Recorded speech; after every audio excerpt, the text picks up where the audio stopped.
So I would like to welcome my friend Bo Kim. I met him about a year and a half ago. We have been chatting. Both of us shared same goals. We both wanted to get out of the rat race and want to get out of the rat race. And we share the same passion. We were investing same way out of state. But of course, he's been up to speed as soon as he has started. Last I heard from him, he went from 0 units to 16 units in little over a year. So welcome, Bo. Hey, Alpesh, how's it going? Glad to be here. How are you, Bo? Thanks for joining us.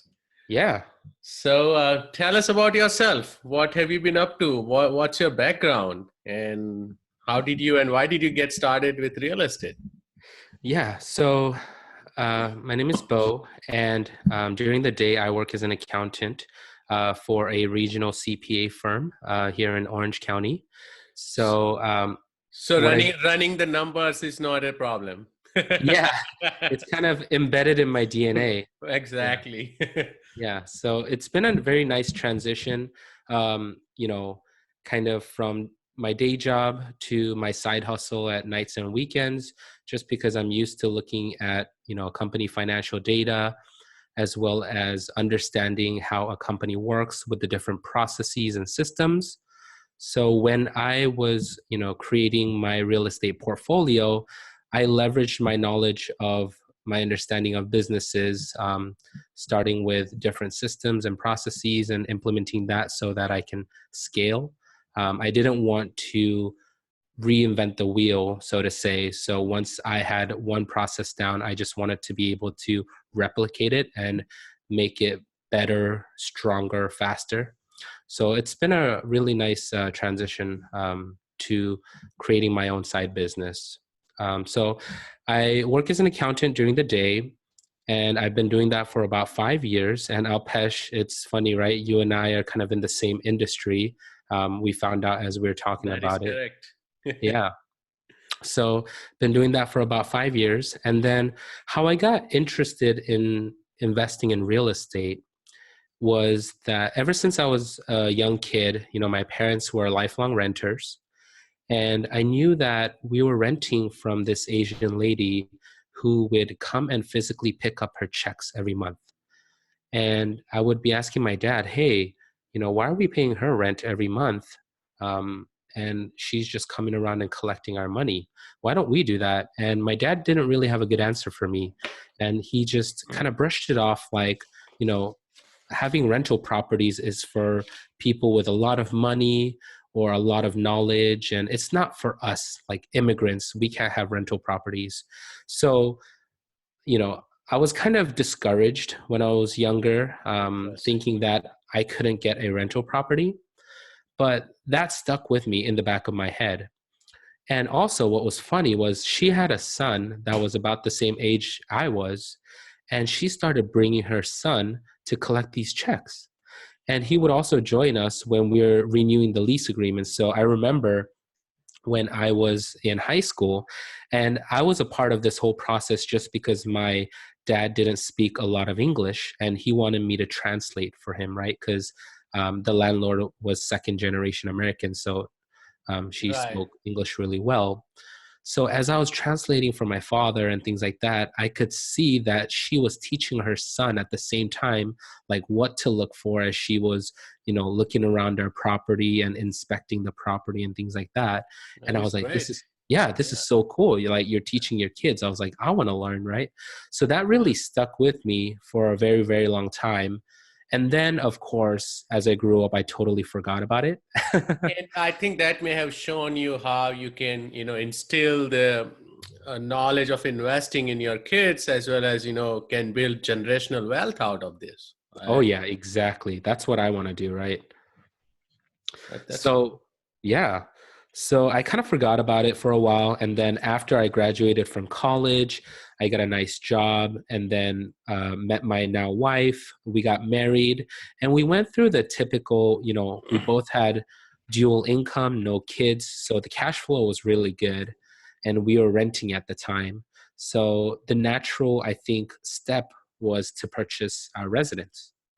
So we purchased our home, And it was a 3-bedroom, 3-bath townhouse where I felt like there was an extra room that we didn't really need.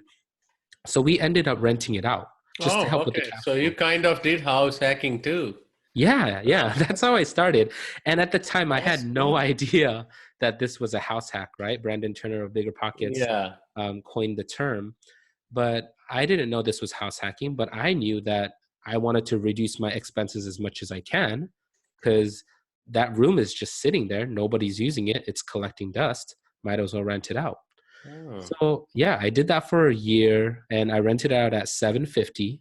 So my mortgage was 2,700 and it reduced it down to 1,900, right? right. And on top of that, I was getting, all these tax benefits because now I Yes. was itemizing, I was Exactly. writing off my interest, my property taxes, Yeah. all of that good stuff. Yeah. And Depreciation. Yeah. There is so much. yeah, there was so much tax benefits. And when I was renting, I was paying close to $1,700. Already. So, Yes. yeah, so it's only a $200 benefit, which is easily wiped out by all these tax Right. benefits. Yes. So looking back, it was a really good decision. And now here's the icing on the cake. In 2 years, it has appreciated $70,000. I didn't do anything. Nice. Nice. And I took a HELOC, and I could talk more about this later as we cover my rental portfolio. But I took that HELOC and purchased 2 more rental properties that cash flow even more for me. So it's just a small snowball method, right? Snowball effect. Exactly. Right. Exactly. Because you Yep. get to keep doing it. You get to use leverage one property, buy another one, just keep going. Right. Yeah, it just keeps on growing.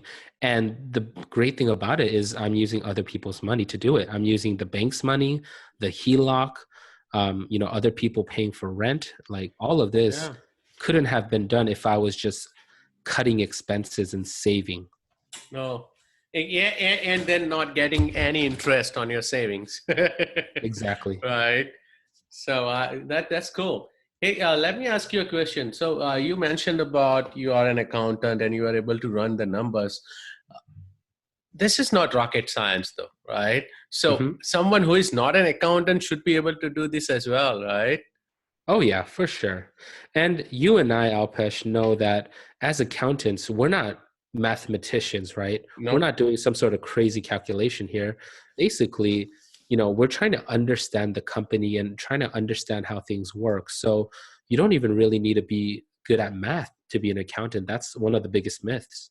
Yeah, You that's actually true. yeah, you actually have to be really good at writing and explaining people, what you have reported on. So I would actually say writing skills is 80% of what I do.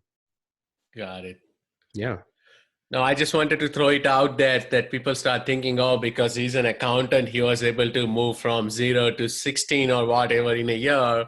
So it does not matter. This is basic math, right? You create a spreadsheet. This is your income and this is your expenses, right? You don't Yep. have to do anything more than that. Of course, the more you grow your business, you are going to get savvy with it, or you may have a partner or employee who can do all that for you, right? But when Yep. you're starting out for a property or two, anyone can do it.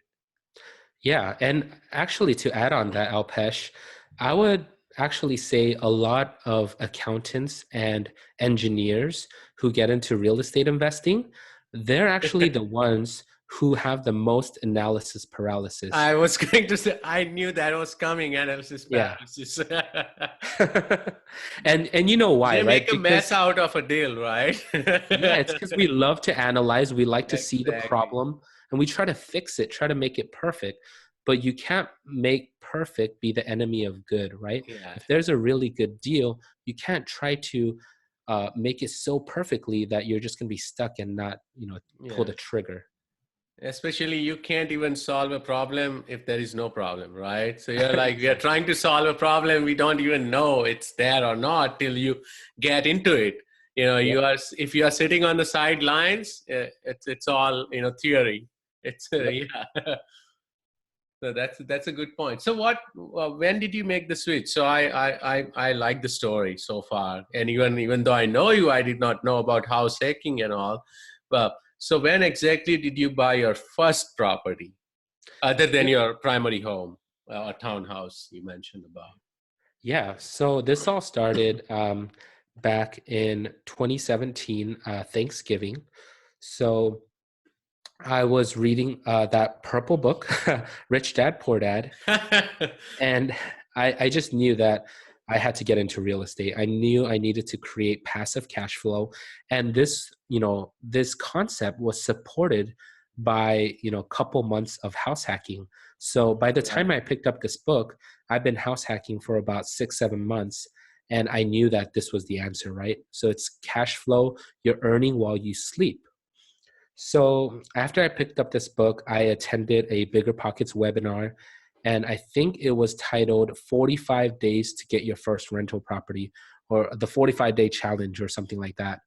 And through that Bigger Pockets webinar, it really gave me the confidence and the knowledge in terms of, okay, here's some actionable steps that I need to take down my first rental. So after I went through that webinar, I made a list for myself in terms of what I need to do, researching the different markets. I knew that I'm not going to look in California because it's not going to cash flow. So I was going to look in the Midwest. And I knew about Kansas City, I knew about Indianapolis. So that's where I started my research.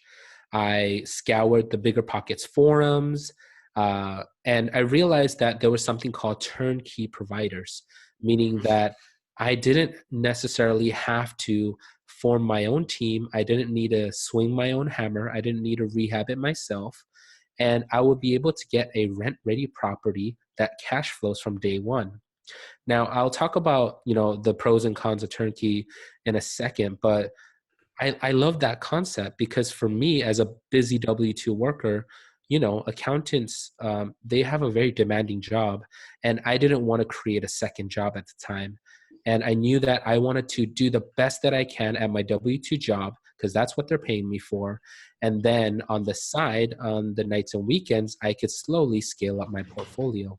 And So it's a good point you brought up, right? So when you are working W-2, unless you are ready to quit, you want to make sure that you are taking care of your stable income, right? And funneling that income into your real estate.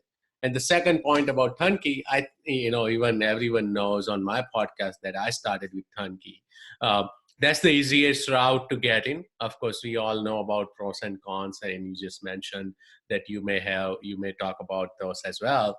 But that's a good route to take as long as you've vetted out the turnkey provider. exactly. Yep. So, I mean, I got a list of turnkey providers and I interviewed them, and I crossed some off my list and I circled the others, and I started looking at their inventory. And there was one turnkey that had the most inventory with, promising returns. So I ended up buying my first turnkey with them. And, I did the whole put it under contract, inspections, get an appraisal, close on the property, and it was tenanted. So by the end of January, so 1 year ago this time, I had my first rental. So that's the story of my first rental. That is awesome. Yeah. So from when I first learned about it to when I closed, it took me about 2 months. And I would say that's a little faster than the average individual, just because for me, knowing myself, if I knew I would have stalled for at least a couple more months, I probably never would have mustered the courage to purchase one out of state, because I am that, textbook definition of analysis paralysis. So that's funny. So that property was in Indy or Kansas City market? That was in Kansas City. Okay. And how many markets are you investing in right now? I'm currently in Indianapolis, Kansas City, and Little Rock, Arkansas. Oh, you explored Little Rock, huh? I Yeah, remember we chatted about it a little bit. yeah. So how do you see all three markets? What do you? I think Indy and Kansas City markets are similar. What do you see with Little Rock market? Yeah, I also see Little Rock as kind of like a under the radar market. Obviously, it doesn't have the robust, population or economy as much as the aforementioned two markets, but I think it's a very stable market, and the jobs are growing and the population is also growing based on my research. And also, it's very landlord friendly. So when I was researching some of the laws around rental real estate, I found out that from the time you file an eviction to the actual sheriffs escorting the evicted tenants out the door, it could be as little as 21 to 28 days. Wow, that's So fast, for me, that's like unheard of. Yeah, in right? Kansas City, for me, it took like 60 to 75 days. Yeah, So I think that's still not bad comparing it to Ohio or California and landlord friendly, I mean tenant friendly states. Because I know in California, one of my friend, it took him 7 months. Oh, it's still not bad. yeah, yeah, and these are the things that, we kind of don't really consider when we're heading into purchasing real estate, but it's so very important because of course you put your best foot forward and hope that you don't have an Everything eviction, does. but it's part of the game. It is It part of the happens. So, game. yeah, you have to understand what it's going to take. Hey, so after you did the first deal, and how did you grow from 0 to 1 and then suddenly 16 in a year? What did you do? Yeah, so I did a couple different things. Number one, I looked at my personal finances and looked at ways where I can cut expenses, where I can grow my income. So I did a combination of things. So from the time I purchased my first one and my sixth one, within a span of a couple months, I received a pay increase. My wife also increased her pay. She got a pay raise. So both of us getting a pay raise and our expenses actually being reduced, it created about 30% more cash flow, That's um, nice. allowing us to purchase another rental really quickly. And also, I had a lot, not a lot, but enough to buy 1.5 turnkey rentals sitting in my 401k. So what I did was I took out a 401k loan and I purchased another turnkey property, and I used the cash flow from that to pay back my 401k.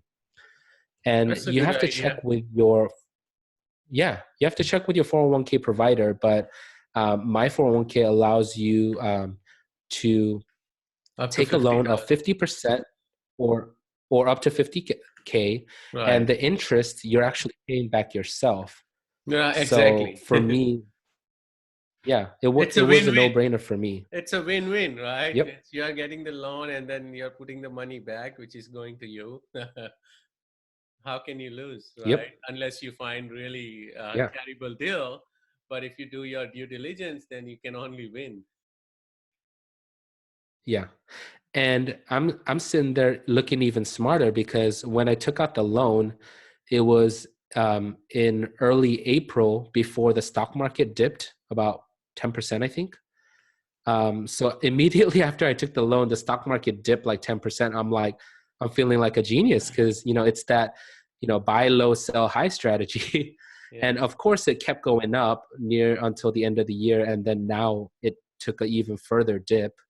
So depending on, you can't time the market, No. but depending on how you strategically move your money, you can win in multiple sides. Yeah, as long as you are not emotional about it and you have a process in place, um, I agree. Yeah. So, help me understand this one thing.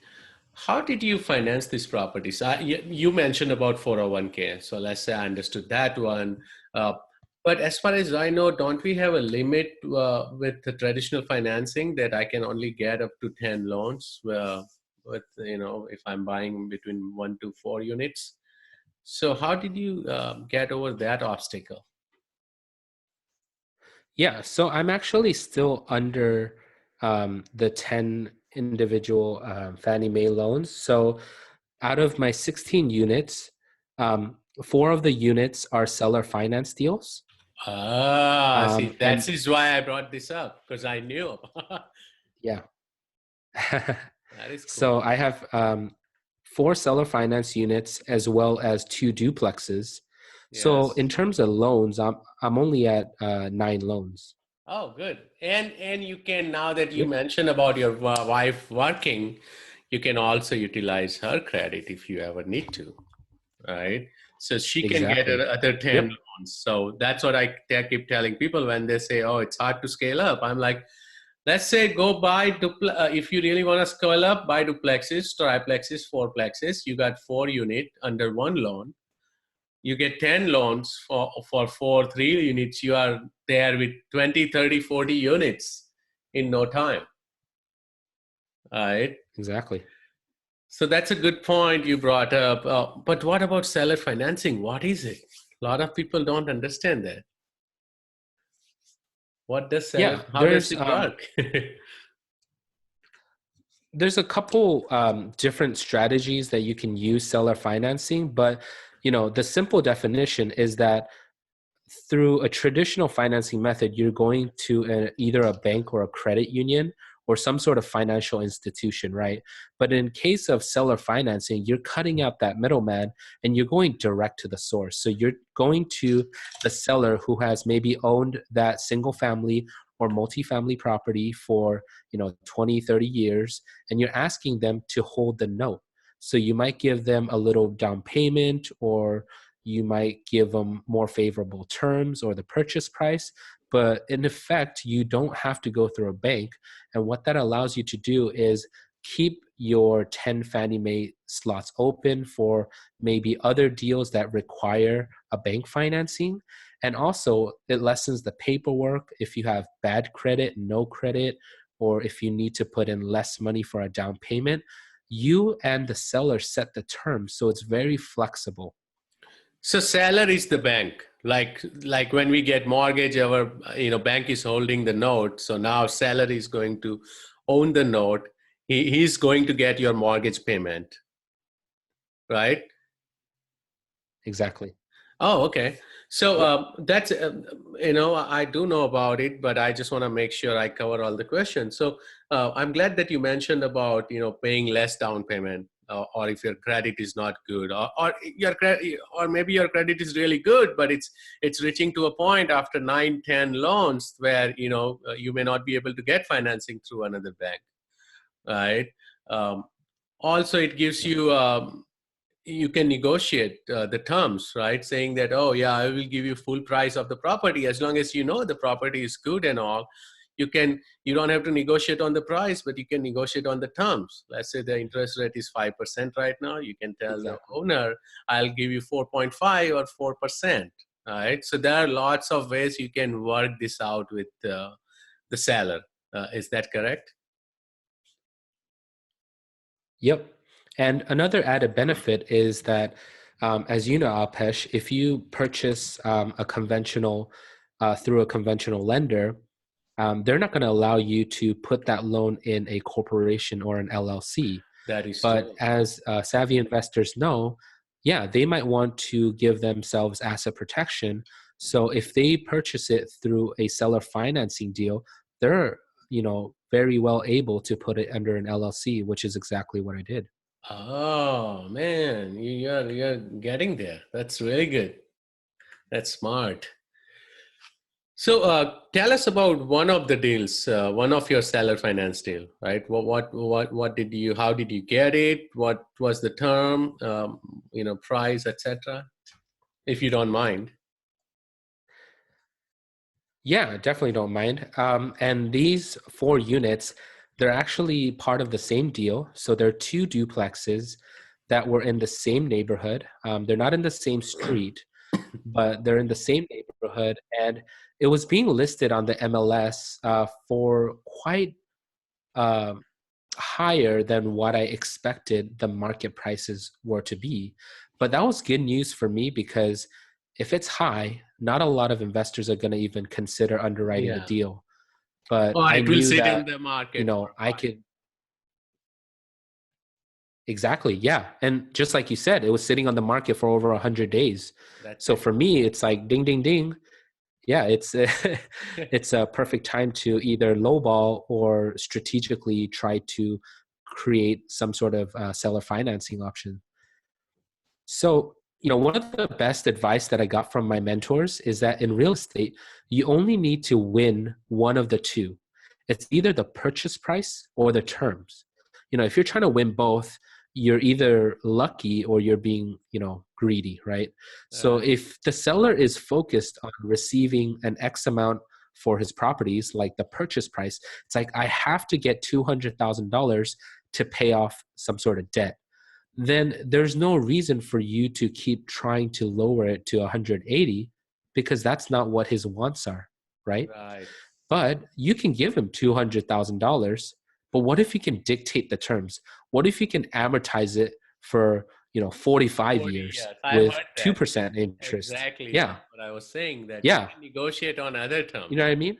Yeah, that's cool. Exactly. And if you do that, your cash flow is going to be so high that it Yeah, doesn't matter what you really paid for it, right. right? We're And you looking are at going to cash on keep it cash for a while, return. that means too, right? So you are going to appreciate the property as well. Exactly.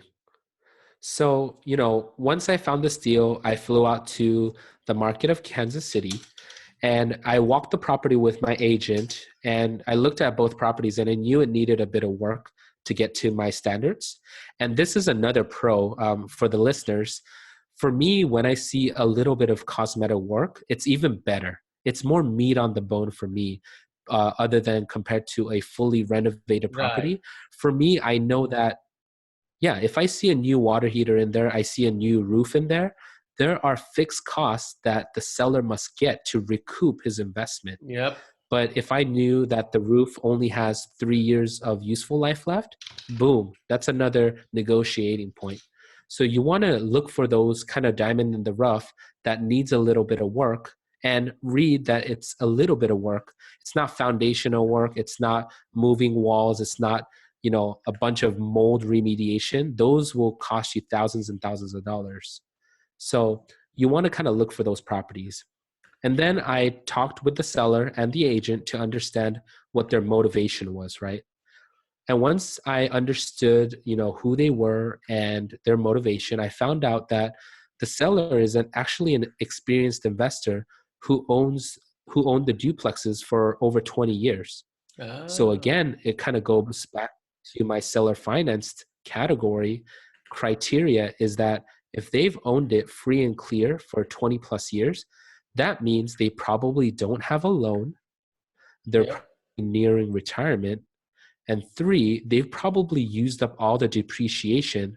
So if they sell it to me right away, they're Ah, going to they're going have to pay a lot a of that. bunch of depreciation recapture, Yes. right? So it's actually a win-win scenario for me and the seller. So Yes. those are the three criterias that you want to look for. They're nearing retirement, so they want cash flow, right? They don't need a lump sum. And number two, they've owned it free and clear, so there's no bank involved. There's no due on sale clause. And number three, they've used up all this depreciation, and there's going to be depreciation recapture once they sell me the property. That's pretty Okay. good. Yeah, I was going to go there. So yes, in this case, both of you come out as winner, right? And if you can show them that oh, you don't have to, you are going to get the payment every month, and you don't have to pay taxes on the entire, sold price right away, then why not? Exactly. Yep. So, after that, I made an offer. I pretty much knew that the number that they were asking for was, way too high. So I asked for $40,000 off the purchase price, 6% interest, 10% down payment, a 10-year balloon, and 20-year amortization. And with these terms, I knew that my property was still cash flow for me at a 16% cash on cash return, which is, pretty much in line with all of my other properties. So I would have been happy at this price and term. But the seller countered my purchase price to be only $20,000 off their original listing price. So I had to go back and forth with the seller, explaining the inspection report, some of the concerns that I had, and my Right. reasoning for Yes, requesting you got to have 35. reasoning. You just don't want to go and say that, oh, I'm going to pay 20,000 or 40,000 less than your asking price. You got to have, your reasoning. You got to have some facts to back you up. Like, as you said, inspection report, and you become a savvy investor. So once looking at the property itself, you could have some more reasons as well, right? Yep, exactly. And he understood. He was also a very experienced investor. And like I mentioned, he had multiple rentals in that market. I did a property search under his name, and he had about 16 other properties. So I knew that I wanted to build a relationship with him because after this deal, I knew that if we have a good relationship, I can probably take off, some of the other deals as well, if the numbers made sense. That's a good idea. So yep. And he agreed with me and came down to 30%, $30,000. So, he kind of met me in the middle and I agreed and we signed the contract, right? And then after we were going through the process, um, there were some additional testing that was done in terms of the sewer scoping, and we found out that the sewers were in really rough shape, and also there was a large tree next to the property that was Oh, the moving the roots. foundation. Yeah, Yeah, the that roots. happens. So we were kind of talking about that, and I told the seller that, hey, I'm sorry, I don't want to retrade with you, but the numbers just simply won't work if I don't go back to my original offer at $30,000, $40,000 off.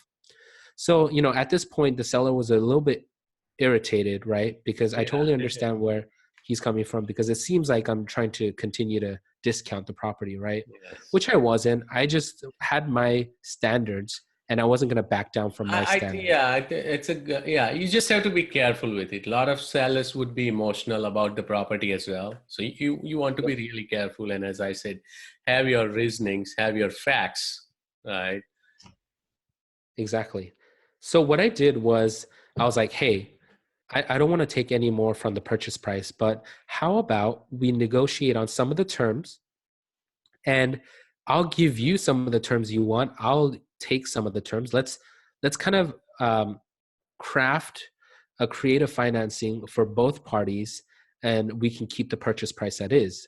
So what I did was I kept the purchase price, $30,000 off. It's the same.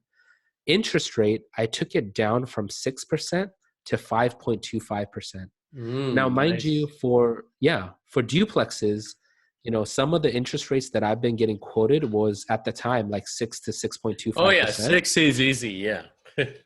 So yeah, 5.25% interest was really favorable. And as you know, with seller finance deals, interest rate, they actually jack it up to like 7 or 8% because Yes. they know that it's a favorable term. So I was really surprised to find that he was going to accept 5.25%. And the balloon payment, we kept it the same at 10 years.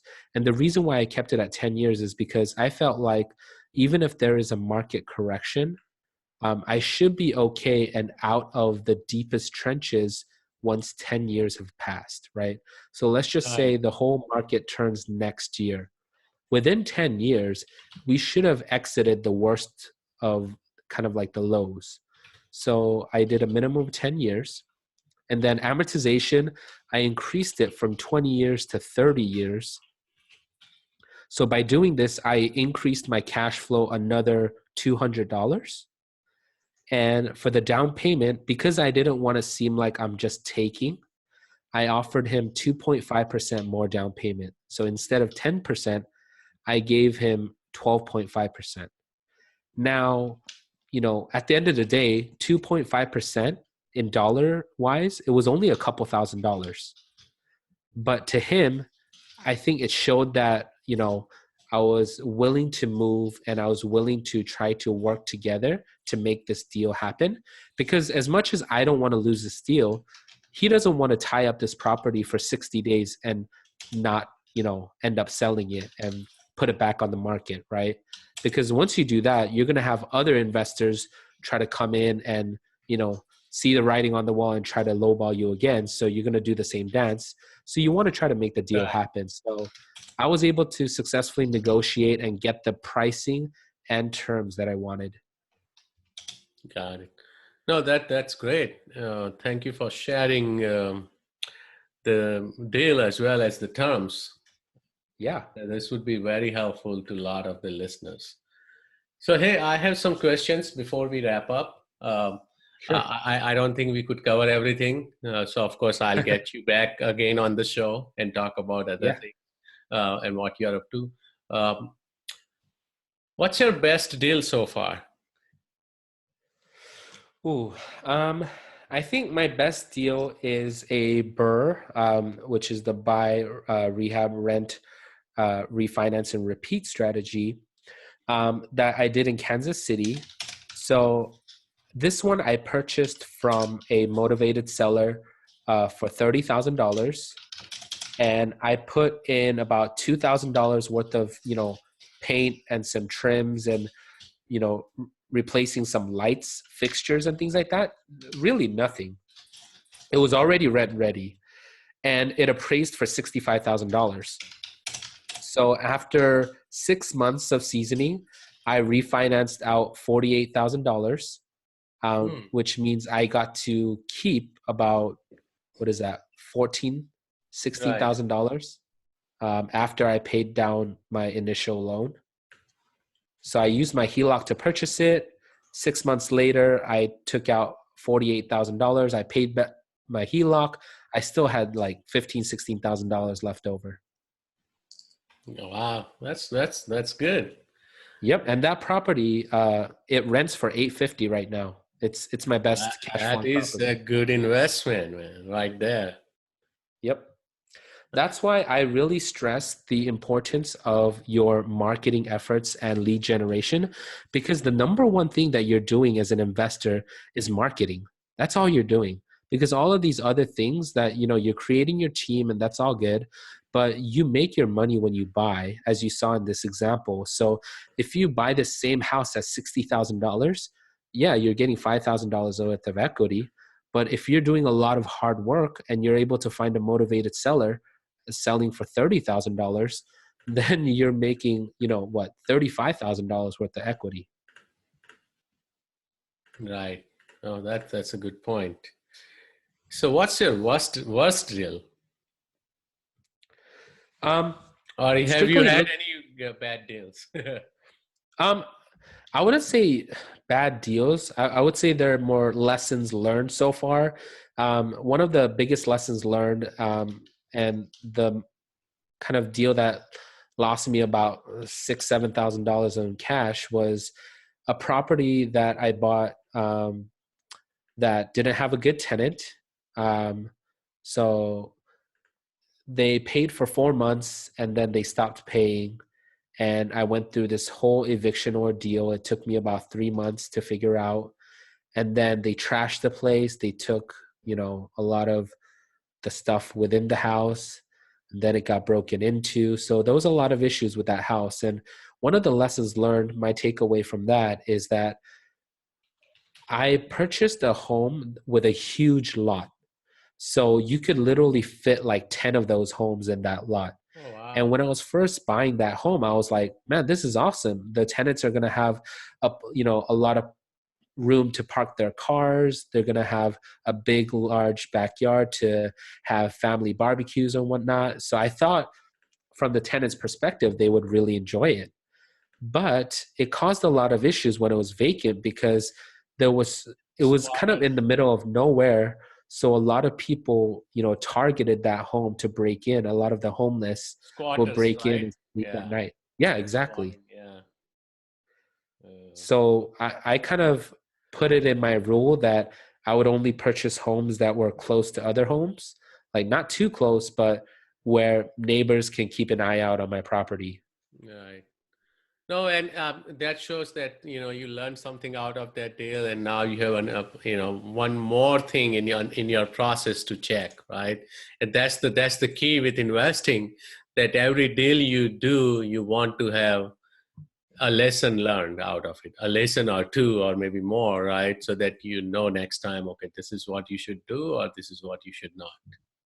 Exactly. Hey, I think we are out of time, but thank you so much, Bo. Really appreciate it. How can my listeners reach out to you? Yeah. So I'm still learning myself, but I love to connect with investors and I'd like to share what I've learned, scaling up to 16 units. So I started a blog called Bigger Cash Flow. So it's www.biggercashflow.com. I'm also on Instagram at Bigger Cash Flow, and you can email me at bo@biggercashflow.com if you have any questions. I typically try to respond within 1 or 2 days. Perfect. Thank you so much, Bo, for joining us. Yeah, it was Have, exciting. have a nice weekend. All right, take care. You too.